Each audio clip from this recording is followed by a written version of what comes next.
तो हम लोग क्या पढ़ रहे थे कि यहाँ पे न्यूक्लियस के अराउंड बहुत सारे सर्कुलर ऑर्बिट होते हैं जिसे आप सेल बोलते हैं। बहुत सारे मतलब न्यूक्लियस के अराउंड क्या करते हैं, इलेक्ट्रॉन सर्कुलर पाथ में मोशन करते हैं जिसे हम ऑर्बिट या सेल बोला करते हैं। और किसी भी एटम के अंदर इनफाइनाइट सेल हुआ करते हैं, ठीक है। और जिसे हम एक नंबर से रिप्रेजेंट करते हैं यहाँ पे ऑर्बिट या सेल को। तो यहाँ पे इसे क्या बोलते हैं, principal quantum number of an orbit, ठीक है।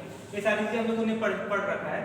तो इसके बाद आए थे आपका नील्स बोहर एंड बरी आए थे, जो उन्होंने बताया था कि मतलब इलेक्ट्रोमैग्नेटिक थ्योरी के हिसाब से अगर कोई चार्ज पार्टिकल किसी अपोजिट चार्ज पार्टिकल के अराउंड क्या करता है, मोशन करता है, तो वह उसको इलेक्ट्रॉन का एनर्जी को रिलीज करना चाहिए। तो इस हिसाब से क्या होना चाहिए कि इलेक्ट्रॉन जो इस सर्कुलर पाथ में मोशन कर रहे हैं वो धीरे धीरे उनकी एनर्जी धीरे धीरे डिक्रीज होगी और जाकर के यहाँ पे न्यूक्लियस में क्या हो जाएगा, गिर जाएगा, ठीक है।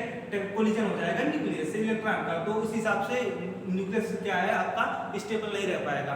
तो उसके बाद में आए थे नील्स बोहर, जिन्होंने बताया था कि नहीं, कोई भी इलेक्ट्रॉन जब अपने पर्टिकुलर ऑर्बिट में रह करके मोशन करता है, सर्कुलर मोशन करता है, चक्कर लगाता है, तो कोई किसी भी प्रकार के एनर्जी को रिलीज या ऑब्जॉर्ब नहीं करता है। वह एनर्जी को ऑब्जॉर्ब या रिलीज तब करेगा जब वह अपने ऑर्बिट से एक ऑर्बिट से दूसरे ऑर्बिट में चला जाएगा, यानी अपने ऑर्बिट को छोड़कर किसी दूसरे ऑर्बिट में चला जाएगा, तभी वह एनर्जी को ऑब्जॉर्ब कर सकता है या इमिट कर सकता है।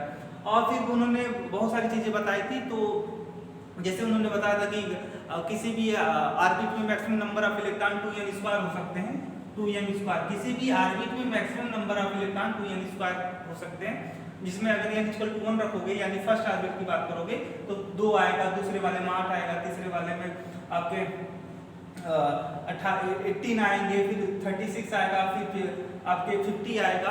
इस तरीके से आप कैलकुलेट कर सकते हो कि किस ऑर्बिट में कितने मैक्सिमम इलेक्ट्रॉन आ सकते हैं, ये सारी चीजें। और उन्होंने बताया था किसी भी नए ऑर्बिट में इलेक्ट्रॉन तब तक फीलिंग नहीं होता, किसी भी इलेक्ट्रॉन का नए ऑर्बिट में फीलिंग तब तक नहीं होता जब तक उससे पिछला वाला सारे ऑर्बिट कंप्लीटली फिल ना हो जाए।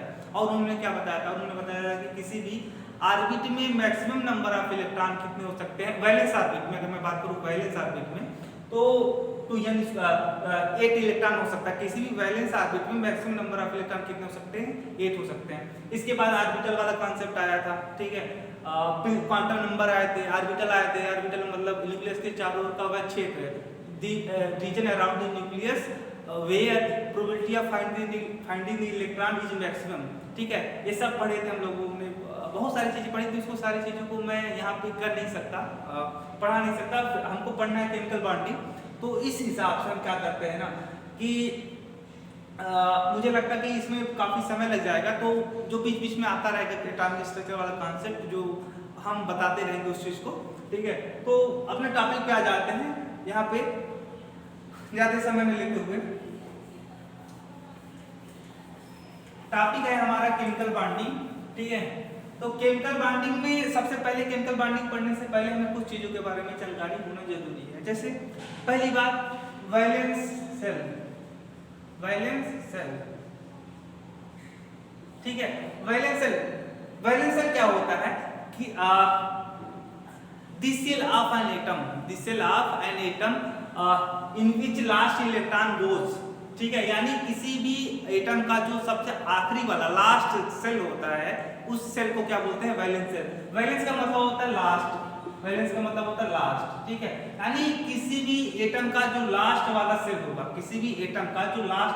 होगा, उसको क्या बोलते हैं, वैलेंस सेल। यानी सबसे दूरी पे, सबसे ज्यादा डिस्टेंस पे जो ऑर्बिट होगा, ठीक है, न्यूक्लियस से, उसे बोलेंगे वैलेंस सेल। यानी दो सेल, यहाँ पे हम कैसे इस चीज को डिफाइन कर सकते हैं कि the last shell of an atom are called valence shell, ठीक है, वैलेंस सेल। जैसे हम एग्जांपल की बात करें तो आप बहुत सारे, जैसे नाइट्रोजन 2 ले लो, ठीक है। नाइट्रोजन का एटॉमिक नंबर 7 होता है, तो इसका जब इलेक्ट्रॉनिक कंप्लीशन करोगे तो 2 आएगा, 2 5 आएगा, ठीक है। तो देखिए यहाँ पे नाइट्रोजन के पास में 7 इलेक्ट्रॉन थे, जिसमें क्या हुआ कि 7 इलेक्ट्रॉन का अरेंजमेंट किस तरीके से हुआ कि पहले ऑर्बिट में 2 इलेक्ट्रॉन चले गए और फिर जो बचे 5 इलेक्ट्रॉन, तो 5 इलेक्ट्रॉन दूसरे ऑर्बिट में चले गए। तो यहाँ पर देखिए कि लास्ट वाला सेल कौन सा है, तो ये फर्स्ट सेल है, ये सेकंड सेल है, ठीक है। इसके आगे तो कुछ हमने लिखा नहीं है, ठीक है। यहाँ पे आपसे सिंपली देख करके आप बता सकते हो कि लास्ट वाला सेल क्या होगा, आपका दूसरा सेल होगा, क्योंकि दूसरे वाले सेल के बाद में सब ब्लैंक है, ठीक है।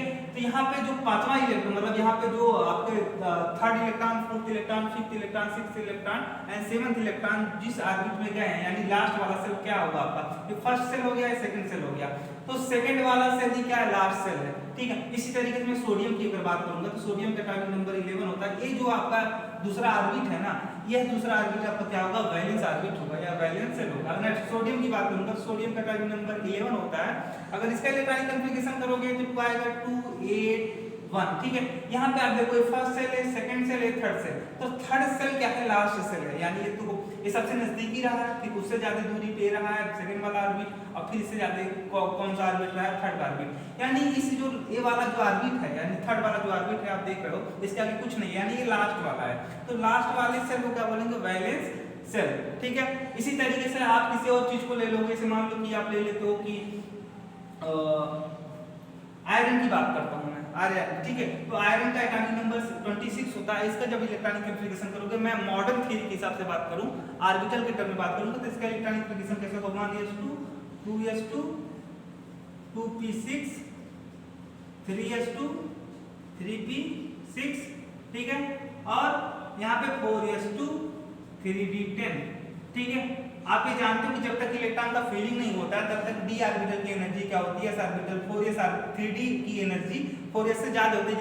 जैसे कि इलेक्ट्रॉन का फीलिंग हो जाता है तो इसकी एनर्जी में आपस में क्या हो जाता है, एक्सचेंज हो जाता है। यहाँ पे मैं इस तरीके से लिख सकता हूँ, कैसे, 3d10 4s2, ठीक है।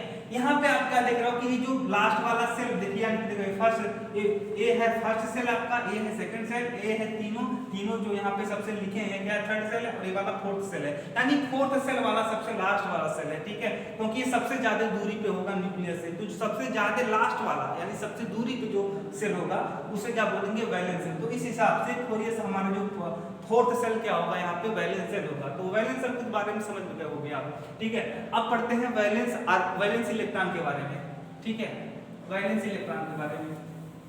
देखिए अगर मैं वैलेंस इलेक्ट्रॉन के बारे में बात करूंगा, वैलेंस इलेक्ट्रॉन के बारे में बात करूंगा, तो वैलेंस इलेक्ट्रॉन क्या होता है कि the number of electron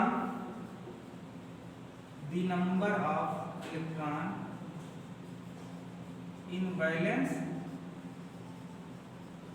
cell are called valence electron,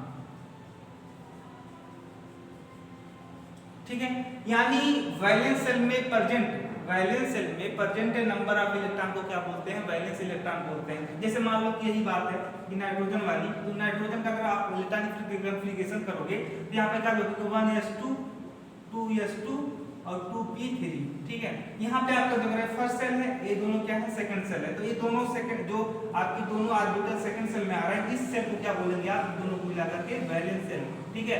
तो ये वह है आपका वैलेंस सेल। और वैलेंस सेल में टोटल कितने इलेक्ट्रॉन है, यहाँ पे देखो 2 इलेक्ट्रॉन, यहाँ पे 3 इलेक्ट्रॉन, यानी 5 इलेक्ट्रॉन। यानी यहाँ पे वैलेंस इलेक्ट्रॉन की संख्या कितनी होगी नाइट्रोजन के केस में, तो नाइट्रोजन के वैलेंस इलेक्ट्रॉन की संख्या होगी आपकी, नंबर ऑफ वैलेंस इलेक्ट्रॉन कितने होंगे, 5 होंगे वैलेंस इलेक्ट्रॉन, ठीक है। अगर वैलेंस इलेक्ट्रॉन की बात करूं तो 5 होगा। जैसे सोडियम के केस में अगर आप बात करोगे, यहाँ पे सोडियम में लिख दो सोडियम, तो सोडियम का अगर इलेक्ट्रॉनिक कॉन्फ़िगरेशन करोगे जिस भी तरीके से आप करना चाहते हो, ऑर्बिटल के टर्म में बात करना चाहते हो ऑर्बिटल के टर्म में बात करो।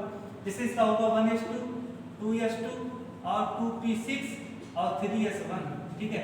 तो यहाँ पे आप साथ साथ देख रहे हो कि लास्ट वाला सेल क्या है आपका, 3s, ठीक है। 3s ऑर्बिटल ये क्या होगा आपका, वैलेंस सेल होगा। और इस वैलेंस सेल में एक केवल इलेक्ट्रॉन है, यानी इसमें वैलेंस इलेक्ट्रॉन की संख्या 1 होगी, ठीक है। ऐसे मैग्नीशियम की भी आप आसानी से बता सकते हो, कैल्शियम की बता सकते हो। एक और मैं बता देता हूँ लास्ट एग्जांपल आपका क्या होगा,